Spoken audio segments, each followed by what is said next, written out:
We read The Obstacle is the Way and gave it a shelf test score. You love this book. I do, man. You love this book. I feel like you're pretty firm and I'm pretty firm. So how do we reconcile that, man? We got to come up with a score. You're going to hate this. Oh my God, dude. I don't think our 19 viewers are going to agree with you. Yeah. And if you disagree...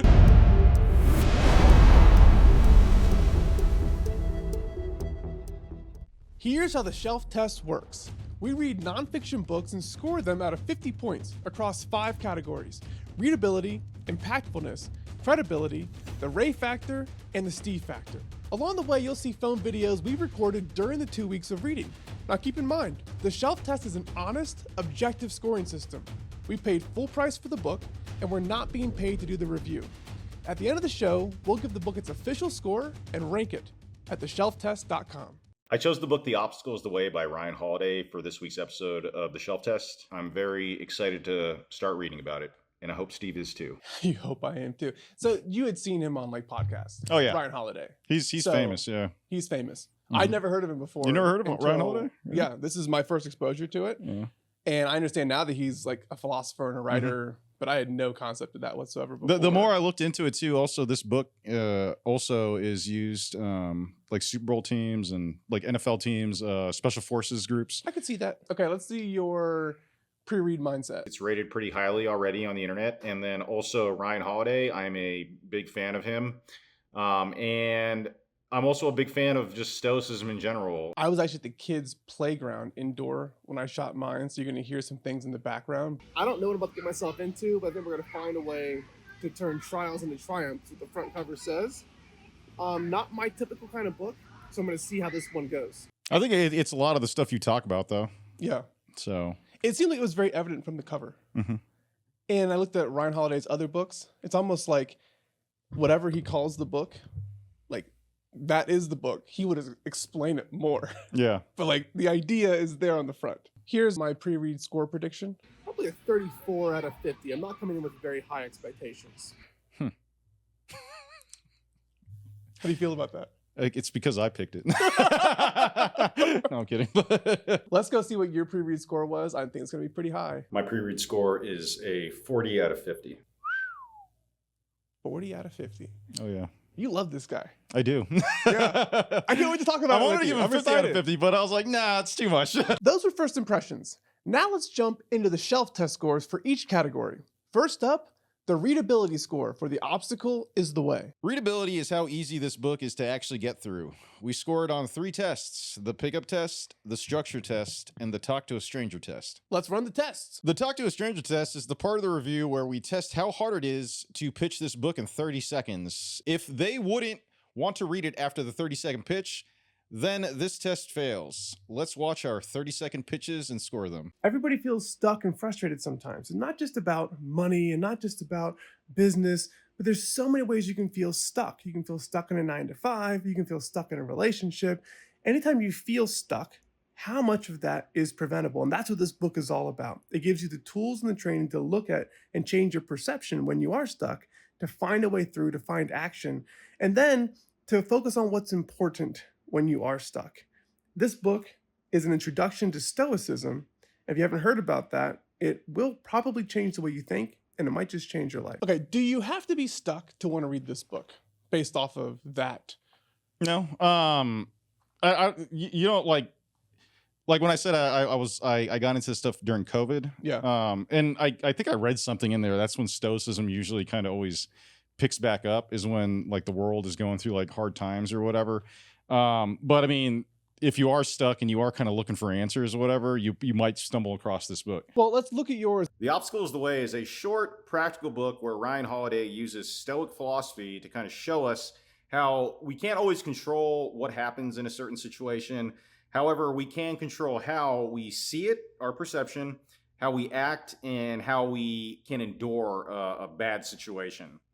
It's basically a playbook on how to stay calm, how to get resourceful, and use pressure to make yourself stronger. It's also, again, it's really short. It's a short book. It's also a very short Audible. It's only about like 4 or 5 hours, I believe. So I definitely think you should read it. Yeah, I would consider reading it after that. But the fact that it's short Yeah. that matters. Exactly. But it's a 4-hour read. It's okay. It's bite-sized, you know, on one topic. I love a good deep dive too. Yeah. So I'm definitely into it. The pickup test is the part of the review where we rate how easy or how hard it is to put the book down for a week and then pick up right where you left off. If you put this book down for a week, would you be able to just pick it back up and get back into it?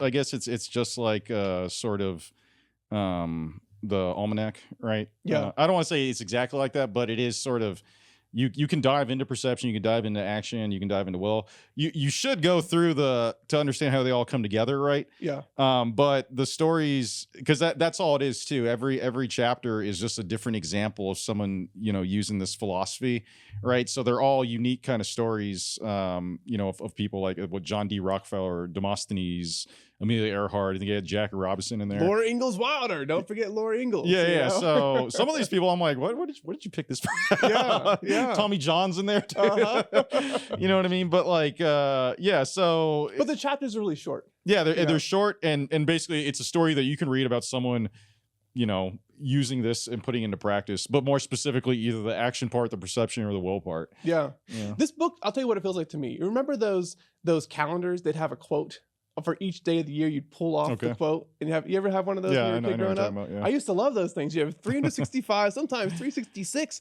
and you have all these quotes and stories that would be on there. I'm telling you, that's my childhood right there.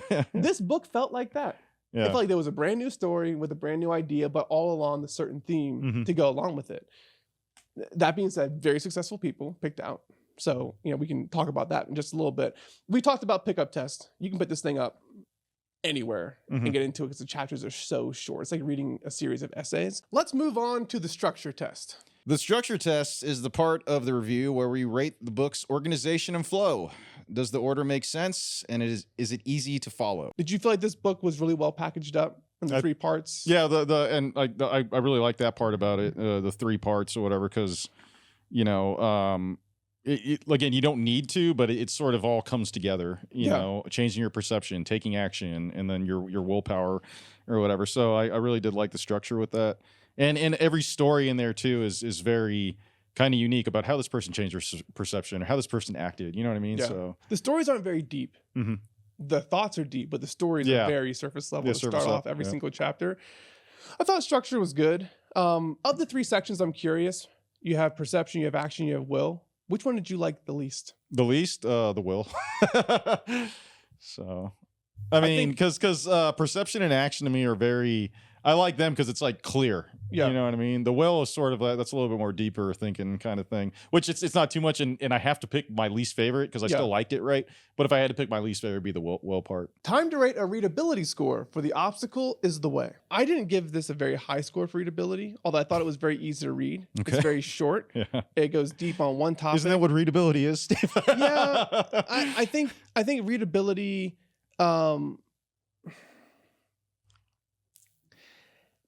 The reason I'm giving it a lower score Uh-huh. is because I feel like you have to actively be in a struggle to truly appreciate this book. Okay.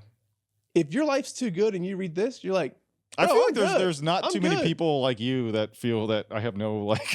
Yeah, and that very well could be. Yeah. Very well could be. The bubble I live in, when you're reading this and you go, man, my mindset is already so much like what is possible in the Mhm. future.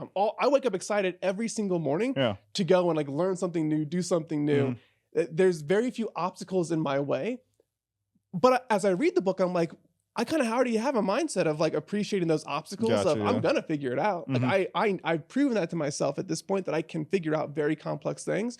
And that's why for me, I gave the readability a 5.5 out of 10. Okay. Because I feel like you have to actively be in a struggle Yeah. to truly appreciate the book. Gotcha. Yeah, I'm way different. I gave it a 10 out of 10.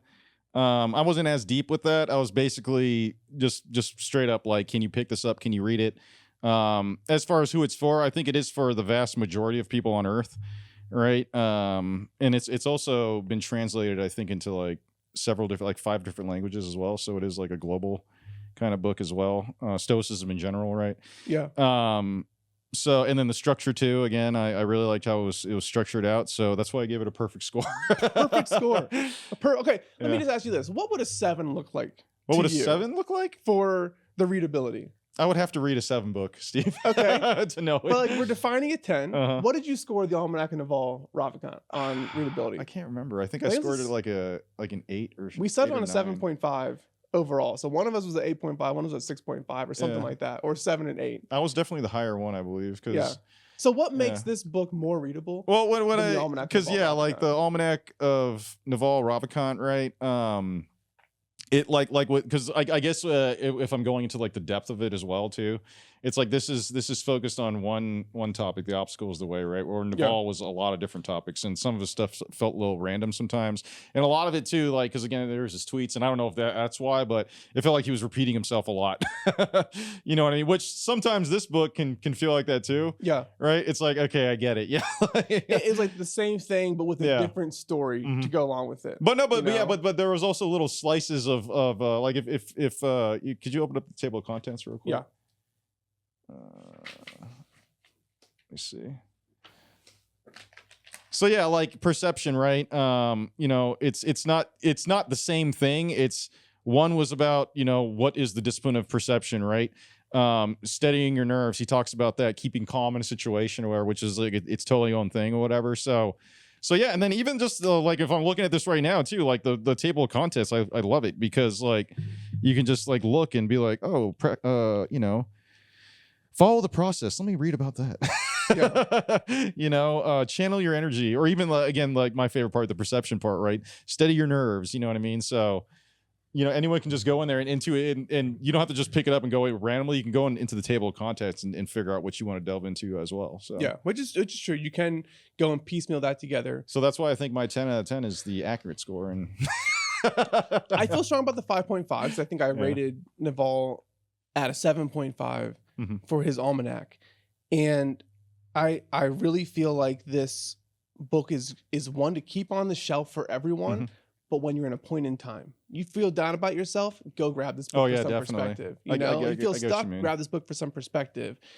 Is it that like timeless readability of like read it over and over and over again? To me, it's not the same way that I would read parts of Naval over and over again. You could make the argument to me that I would read the perception part again and again. And if you go through this book, I mean, I have highlights in every single section in this book, the things that I found impactful. You know, I'm a guy that loves some quotes, so like I'm down with that. But we got to come up with a score for readability that where we meet in the middle on this, because I feel like you're pretty firm and I'm pretty firm. All right, the final readability score for The Obstacle is the Way, 7.75 out of 10. Next up, the impactfulness score for The Obstacle is the Way. Impactfulness is whether this book actually changes the way you live, work, or think. 2 tests, the What Did I Steal test and the Half-Life test. let's run the tests. The What Did I Steal test is the part of the review where we rate ideas we stole from the author and shared with others mid-read. Something that I really liked in the book that Ryan talks about that I'm trying to apply to my life is just his ideas about perception. He says in there that there is no good or bad situation. There is only what we perceive that situation to be. You know, basically the world is what we make it in our heads, right? So as far as applying it to my life as a recruiter in my job, there are situations such as when a candidate no-shows that will typically almost ruin my entire day. But now, as far as that goes, controlling how I react to it, I'm going to try to basically look at it as, okay, this person no-showed, great. That means they weren't interested to begin with, and I was wasting my time, and I'm glad they did that. So now I can find a better candidate. But yeah, that is perception. That's a good one. That right there, man. The world is what we perceive it to be, dude. It's all huge. just the story we make up in our head, and it can either be good or it can be bad. You know. You're going to see mine in a second, and I'm going to mention much the same thing. Before I do, that was the one standout thing to me that I stole. I couldn't come up with anything else that I sat down in conversation was like, bro, I can't leave without telling you what I just read about this morning, outside of the nothing is good, nothing is bad. Things happened. Your perception decides if it's good or bad. Okay, what's something else stealable from the book? Because I only came up with one. Well, I mean, the That's why action that's part, what I did. you know, if you can sit and talk all day, but you know, you can be brilliant and have all these great ideas, but if you do nothing, right? And I feel you live your life like that, right? So, So I guess you're not stealing it because you're already living it, right? So, but you know, that's a lot of people need to hear that. You know what I mean? Like, Okay, so maybe the reason this book is not having the same impact on me is because, to me, I'm seeing these things in the book about perception and action, Mhm. and I go, well, no shit, like take some action on it. But that's already where my mindset has been for like Mhm. the last decade on it. Do you think that, not that I'm an anomaly on it, but most people need to hear, hey, take some action, like do something about well, it. Don't sometimes just you need complain about it. motivation. You know, some people need motivation, right? And again, it doesn't have to be some crazy problem in your life. It's literally, if I relate back to recruiting, right? You know, it sometimes it's hard to pick that phone up, Mm. but once you get going, dude, you know what I mean, and you get in that flow, whatever. And this is all jobs, right? It's just once you start get going, like in, you know, that's what, but you need to start. You know what I'm saying? Okay, interesting point there, because most people are living a life where there are active things in their life they do every single day for their employer that they Mhm. don't really want to do. They kind Yeah. of have to do. And it goes back to our last book that we read about making yourself not employable Mhm. once you've had the taste of freedom. Yeah. So the applicability of this, of the 99% of people that do have jobs, is, hey, there's things you got to push through. And they actually mentioned that in the book too, that I did like, which is, hey, there were people who were willing to take some serious shit to get further in life down Yeah. the road. Amelia I was Earhart, about the to say first Amelia time she Earhart, did yeah. it, it was like, hey, you'll be in the plane, but you won't be the one flying it. And the two dudes are gonna be making way more money than you, Right? But she still did it anyway. She Yeah. still wanted to fly across the Atlantic and eventually did it on her own. Mhm. But that set her up to do it. I have had periods of my life where I ate some shit Yeah. to get what I wanted out of life. I was the janitor's assistant at my high school to pay for my tuition. Mhm. My parents couldn't afford it, and if I wanted to go to a real school and not be homeschooled anymore, I had to go clean bathrooms for Mhm. a whole summer ahead of time, mop the gym floor, paint Yeah. the walls. So when I walk into my junior year of high school for the first time, like I'd been there every day. Like that mark on that wall, I know I put it there. Like I painted over it. It was a very humbling experience, Yeah. but at the same time, like there are things you have to go through and be willing to stoop down to a level that is beneath where you view yourself at, Yeah. and lose a little bit of that ego. That's been very natural for me because growing up the way that I did, I had to stoop well below what I thought I wanted to do, Mhm. to like, well, what can I get? I'll take Yeah. whatever job I can get. This will be a little bit redundant, but we'll watch my what I stole. There were a ton of quotes in this book that I found really impactful that made me think twice. If you saw, I highlighted my entire book up because it just had a lot of things that changed the way I was thinking in slight ways. But there was only one thing that I actually talked to somebody else about. And that's what this test is all about. What did I steal and then make my own and talk to someone? It was my wife. And I was telling her this whole idea of there is no good, there is no bad. It's all based off of your perception of what's happening. Events happen, that's objective. The subjective part is, was it good or bad? We decide that. So when something objectively bad happens to us, we can subjectively say, no, that's an opportunity for me. It's not a bad thing. Even like you know, going through like a heartbreak or something like that too. That's another one. It's like, because I've been through that, right? But it's sort of like, you know, you want to go through that because, and I feel most people should go through that. Yeah. You know what I mean? To you know, really just because it makes you stronger and all that stuff. It does, but I also think with relationships too, Mhm. when you go through a breakup, everyone's all down about it and they're in the dumps. It's important to realize that person was not for me. Yeah. That's why we're not together anymore, Mhm. right? There's something better in the future. Yeah. And we get too caught up on like, that was the one. That was Well, the in the one. initial stages, right? But then your growth through that is you eventually get to that part, right? But there's the obviously there's the grieving part of it that you go through first, Yeah. where you don't want to let go of that, you know, that imagined future that you thought you were going to have, right? Sure. And then but then the strength part is when you actually start letting that go. And you know what I mean? I agree. The important point, I think, for me and all that too was there is a positive for every negative. Mhm. You go through a 10-year relationship, you're living together, you have a kid together, all of that. And then and it's easy to be down and say, man, I wasted all of this time with Yeah. this person and I got to start from scratch again. It's easy to be down. And you also go, man, isn't it better to find out at 10 years than at 30 years Mhm. that you get to go and start your new life now? Like there is a positive that's there. but it's part of those stages of grief to figure out like where is the positive and when am I going to see that positive and accept that positive for what it is and decide that this happened, I can't change it, I'm going to move on and make the best of what comes. Before we jump to the half-life test and award an impactfulness score, we pause here to reflect on our favorite passages from the book. Through our perception of events, we are complicit in the creation as well as the destruction of every one of our obstacles. There is no good or bad without us. There's only perception. There is the event itself and the story we tell ourselves about what it means. Let's see Ray's favorite passage. Situations by themselves cannot be good or bad. This is a judgment that we as human beings bring to them with our perception. We love perception, dude. And that's my problem. Here's my major problem with this book is that you and I have one thing we're talking about. Let's move on to the half-life test. The half-life test is the part of the review where we rate how memorable the lessons from the book will be 5 years from now. If the memories evaporate the second we close the book, the test fails. Are you going to remember this book 5 years from now? Honestly. Yes.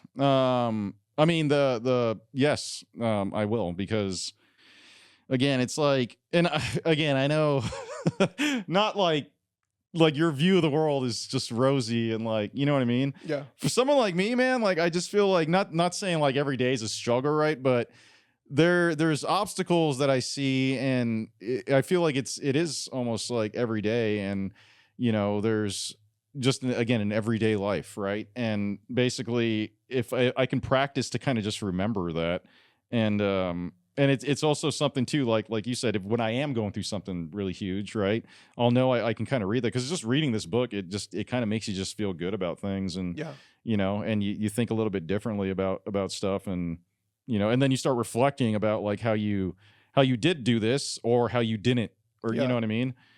So to me, when I say I'm going to remember in 5 years, only because it's like, because I feel like it's a good book for everyday life, and you could always remember to go back to it to, you know, if you are kind of going off that, if you're going through something again, like you said, for the person it's for or whatever. Yeah. Or again, just to refresh yourself on how not to be anxiety ridden. Am I going to remember this book in 5 years? I will remember the title, The Obstacle is the Way, and the impactfulness of perception that goes along with that title. I think the title is the book, and I'll remember that. If I went through this book and looked at all my highlights, I'd remember a lot more, but I don't know how much is going to actually sit with me and visit with me as we go and read another 25 books the rest of this year.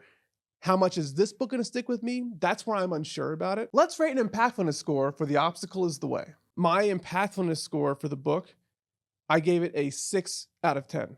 I gave it an 8 out of 10. Okay.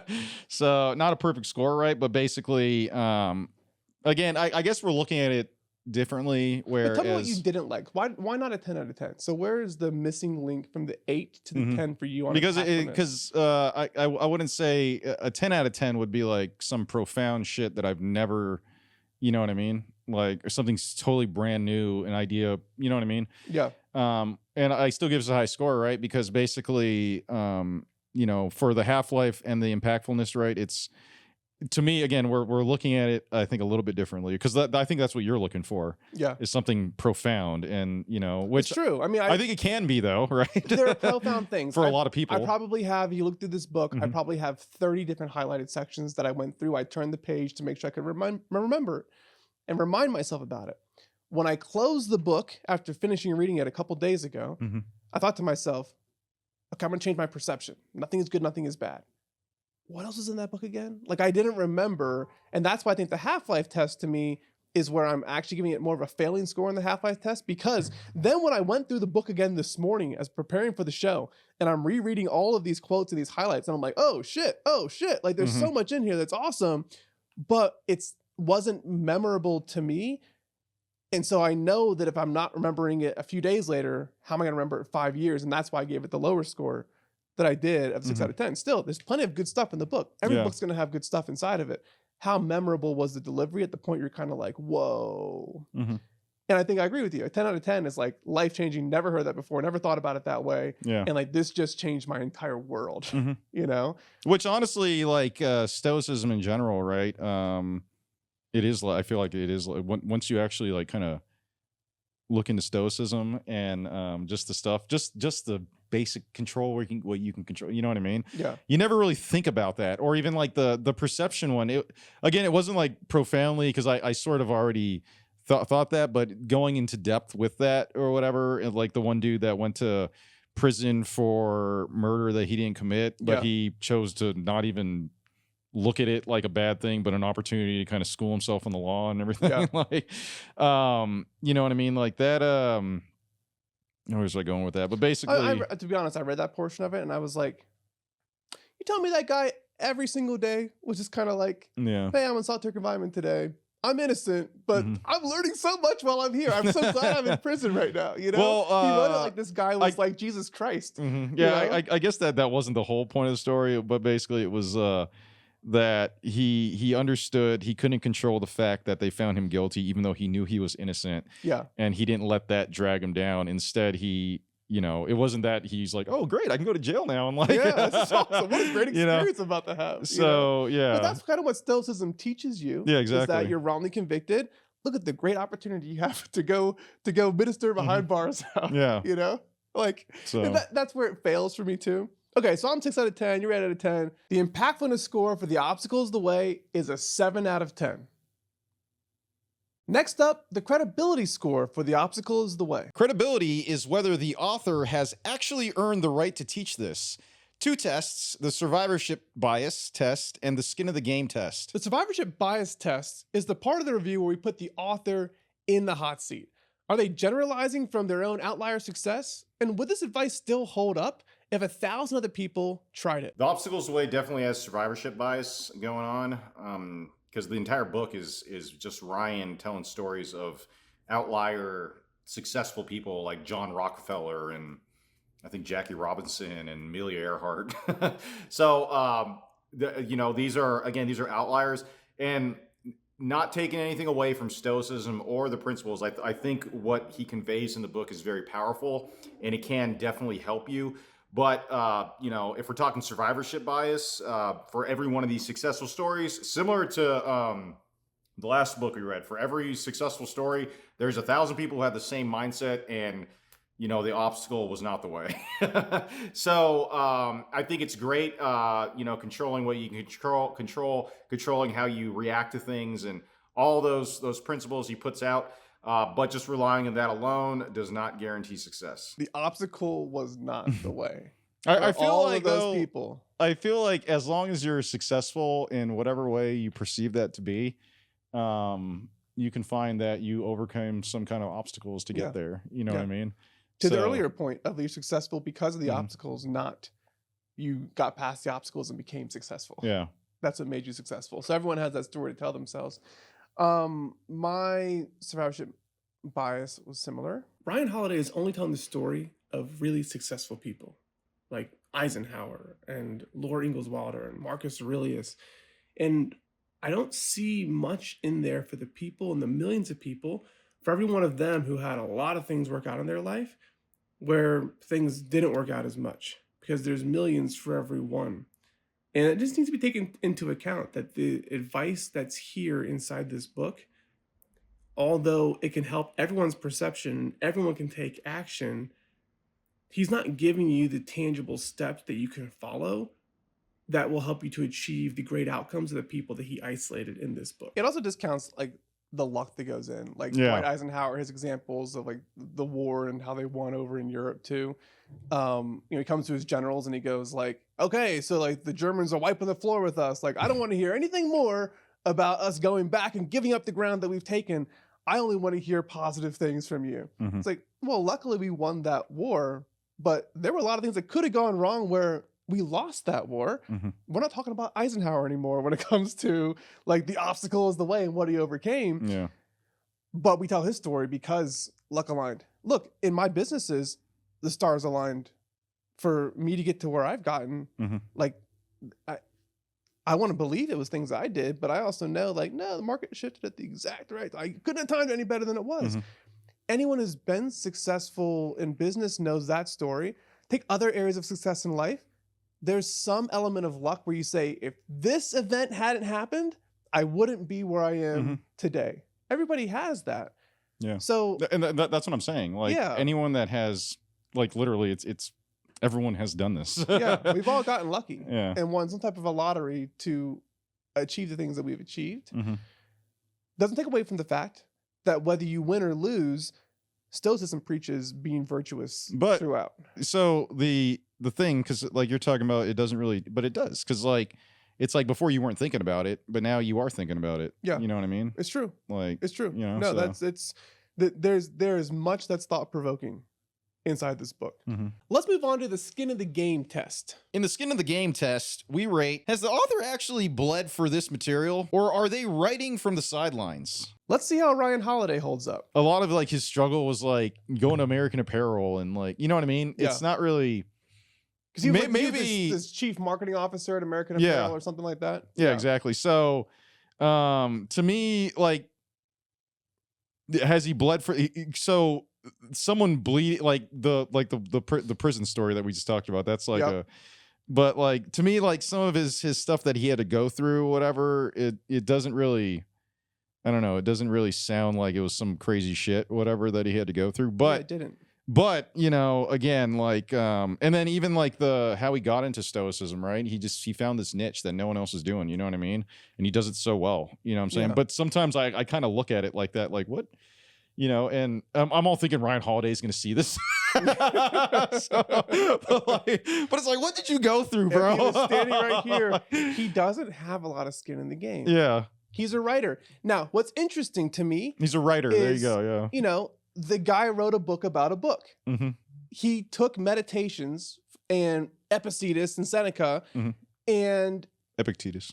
Epictetus. Sorry. but you know these great minds Mhm. of Stoicism, and he wrote a book about that. So he's a writer, but he's not someone that I look to and say, "Man, look at all the stuff that he went through in his life that he overcame." I kind of It look at doesn't it that have to way be too. That way, right? Because it's basically like, you know, this is literally meditations, right? And he's just kind of articulated in a modern way, Yeah. but that's his thing. You know what I'm saying? Because a lot of people, because like if you read meditations, like you said, you kind of have to think deep about some of the stuff he talks about in there, right? Yeah. But this, he lays it out in such a clear way for people, which I'm getting off the point of his credibility. Yeah. I'm basically just saying that, yes, that like I agree with you though. Like his ideas are coming from someone else, and I'm not Which is saying fine. he's, And let's say this. Mhm. The credibility of the source material is unparalleled. yeah, So when you're talking about those three individuals, and especially talking about meditations, okay, he wrote a book about a book, but the book they wrote the book about, Mhm. extremely credible. yeah. So I'm not giving it a 0 for the skin of the game test. I'm just saying Ryan Holiday, the writer, yeah. is not the person. And he made it very clear. He didn't talk about his own life in this. He talked about great people that live great lives in this. He talked about Well, one of Dwight his D. Eisenhower, right? He Yeah. wasn't using Ryan Holiday as the example. Well, he did a couple times, and he was talking about like, oh, when I have a deadline, it's like, because to me, I'm like, oh, you just got to like find some famous person and write about the struggle he went through. Like, is it really that hard, right? Yeah. You know what I mean? I'm glad we're Like- both being critical on him for the credibility because I think that's being really fair. But I love Ryan Holiday, man. Yeah, that's fair. And I think it's hard to be Mhm. difficult. It was hard for me to be hard on Naval. Yeah.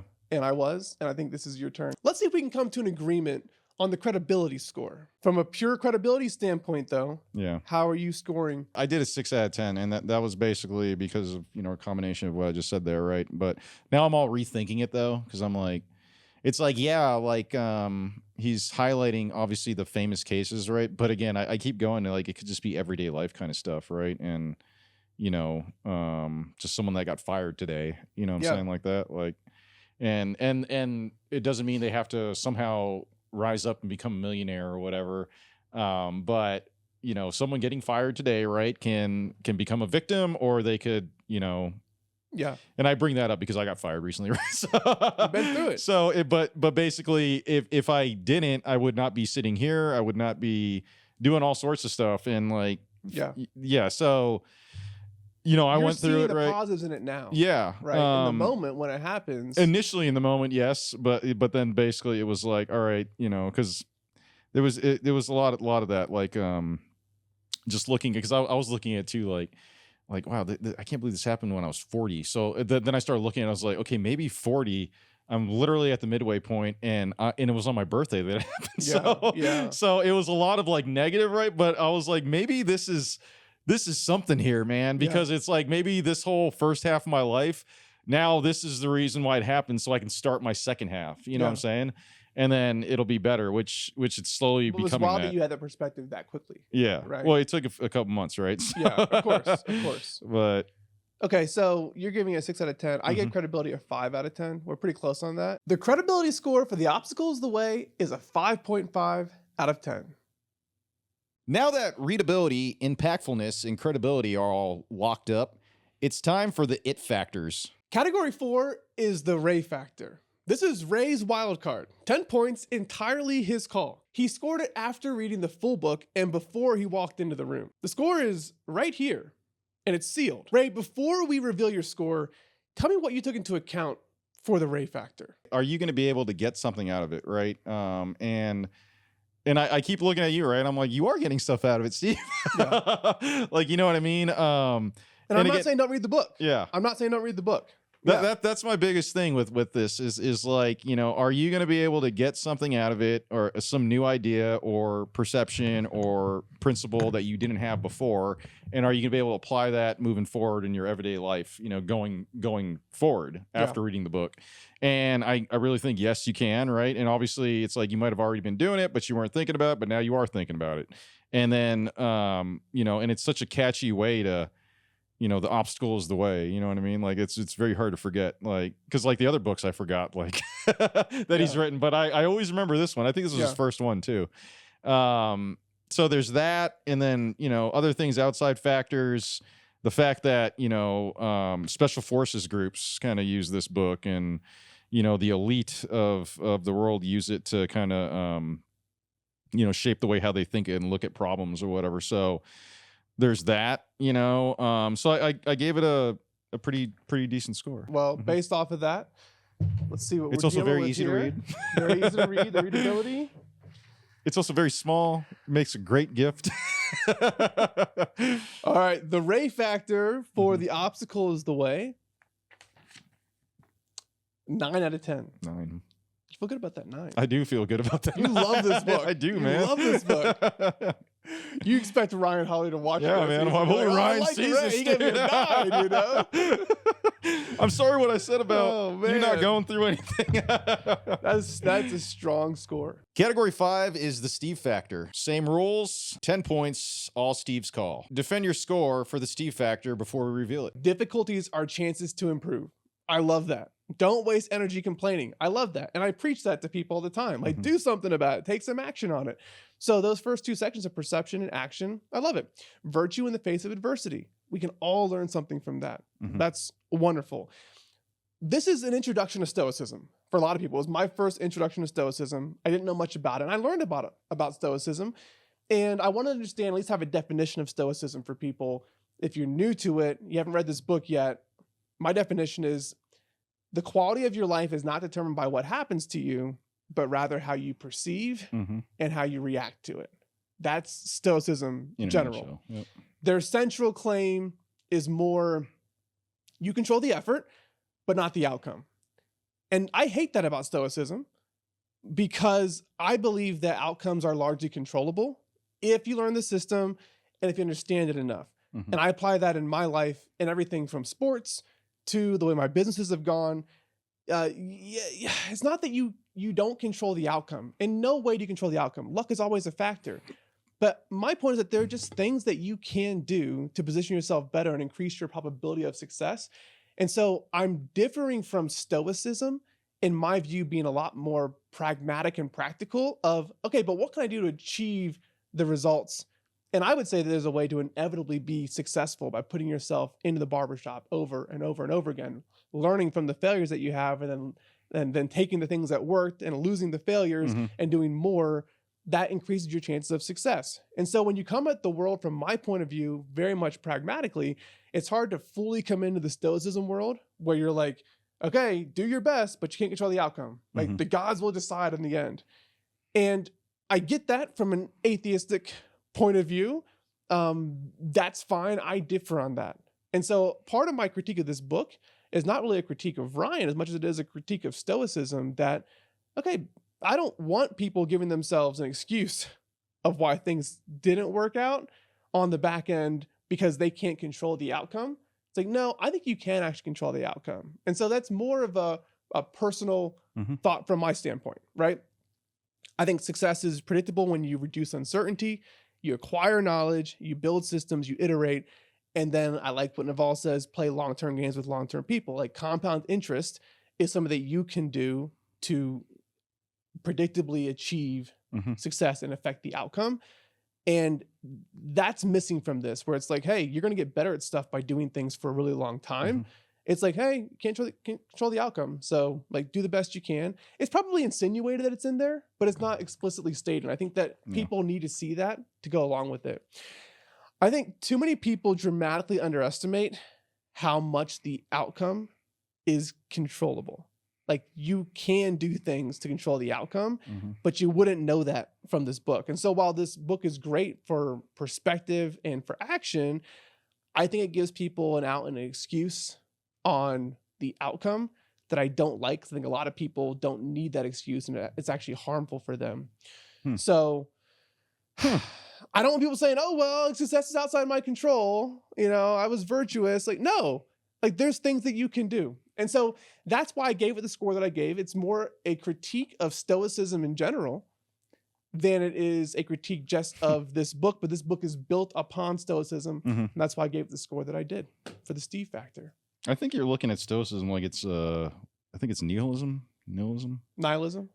Yeah, nothing matters or whatever, which I don't think that's what Stoicism is. Yeah. I don't think I'm saying that. I think it's more... Well, I guess like, what I'm hearing you say is that, like you said, it's giving people an excuse for when they fail to not care or whatever, because, like you said, it was the gods or whatever. And I don't think that's what it's doing. I think what it's doing is, you know, especially like the action part, it's pushing you to do things and, you know, act on your ideas and everything. But it's basically, it's trying to teach you how to, you know, basically not let the failure hold you down after that. Because it's telling you that if you do fail, yes, you know, you might not have been able to control things, but control the things that you can control, right? And one of the things you can control after a failure is to either give up or keep going. You know what I mean? And in this book, it kind of pushes you to keep going. You know what I mean? So, and I appreciate that too. I also appreciate they're not just saying just go hit a brick wall over and over again. Like sometimes it's to go around the problem. They talked about Ulysses S. Grant and how he went about that too, and the perseverance that goes along with it. My critique is specifically on that whole point of like the outcome is uncontrollable. It's up to the gods at that point. And I go, no, you can be a god. Yeah. If it's about like controlling the elements. Well, there you go. Right? Control the elements. Like learn what those elements are and go make it happen. That's what I'm saying. Like, because that's what you're saying that. Like you can control what you can control. Yes. But I believe you can control more than what Stoicism leads us to. They say there's limits. You can control more than what you can control. I think the difference is the definition of what's inside your control. Okay. So Stoicism stops after they say, okay, you've done these inputs. I guess that's now subjective. It's up to the gods. It's subjective sometimes, but it's also subjective to the person or whatever. Yeah. Well, I want to leave as little as possible up to luck and as little as possible up to the gods to decide. Yeah. It goes back to our first book, The Almanac of Ravikant, where he goes, look, how do you make it so you get lucky every single time? Yeah. The question is this, I want to ask people, what are you leaving up to the gods? If you're a Stoicist, you put all the input in, you say, okay, it's up to the gods now.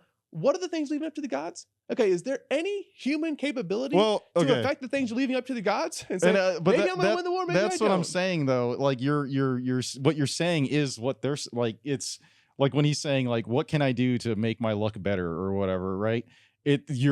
You're trying to figure out what you can control. Yeah. You know what I mean? And I guess the thing with leave it up to the gods part is the thing that you really cannot control. Yeah. You know what I'm saying? I can appreciate that. And I think there are limits to what you can control. When it comes to relationships, what you think about something, I cannot control. How I think, I can control.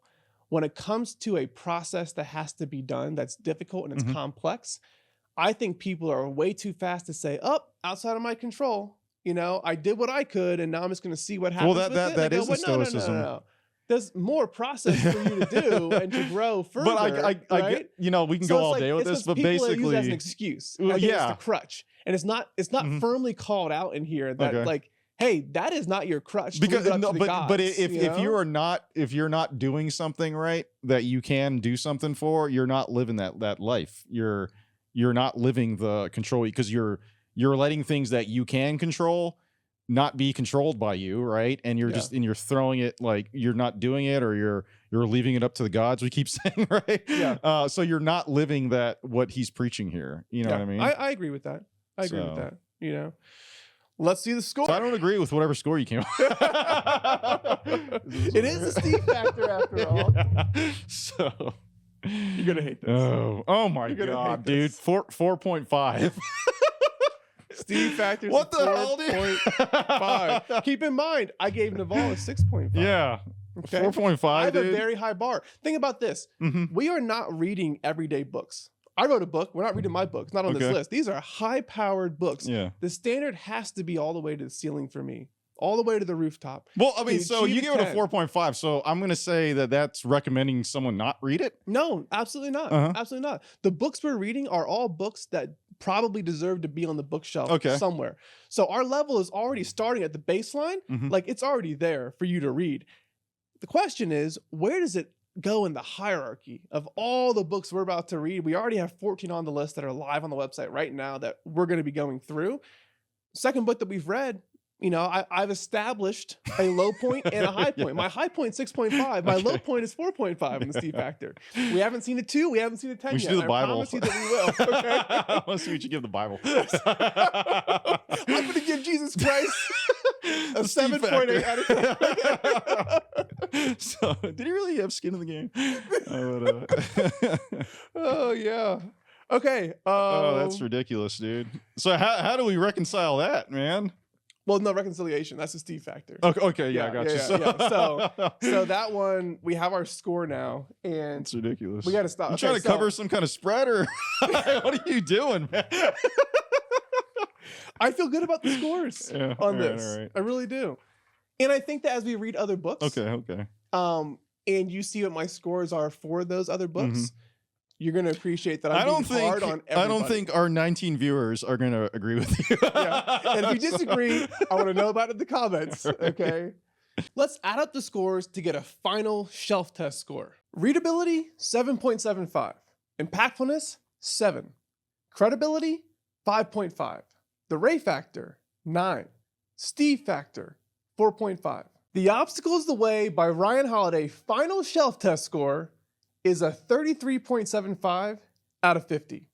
That puts it in the solid tier. Next time on the shelf test, we're reading Atomic Habits by James Clear. If you want to read along with us, the reading club is open at theshelftest.com. Sign up, get the next book, and bring your own score when we drop the episode. That was the shelf test review of The Obstacle is the Way. We'll see you on the next one.